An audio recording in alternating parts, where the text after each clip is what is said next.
Good morning, family, and welcome to today's Lessons for Life. Today is Monday, July 27th, and today we're reading in 1 Kings chapter 10, and as always, I encourage you to read it for yourself. See what you get from it, email us, and we'll put it on the blog.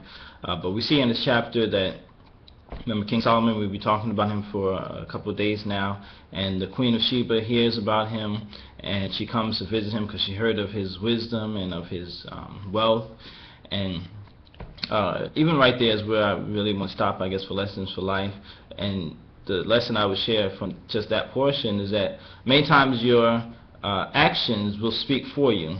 So you don't even necessarily have to say things, but actually the actions that you do says more about you than even if you do say something.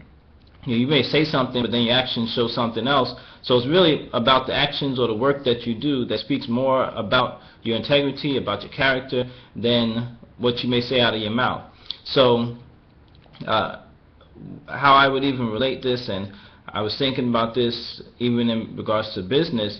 A lot of times people say, well, why don't you put your advertisement on the work that you do and give it out, and so forth. But I've maintained it over the years we've been in business, that I don't put my advertisement on the back of the work that we do, because really we've been blessed, we've been able to expand, we've been growing ever since we started without having to advertise, because just by word of mouth, if you do a good product, if you do good work, then people hear about you, and we've been growing just steadily, just like that, without even having to advertise and put advertisements on the back of our work.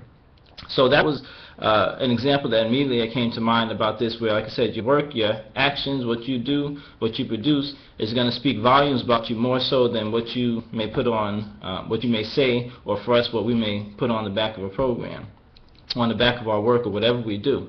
So that's really what I want to share from this chapter, just really concentrating not so much on what you say out of your mouth, or what you profess, or what you claim, but really doing the actions that correspond to that, and being more conscious of the action that you do, because that's really going to speak the more about you, as opposed to what you may say out of your mouth.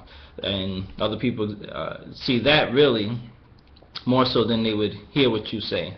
So it's really about your actions. So with that, create yourself a wonderfully blessed day today, and we'll talk again tomorrow.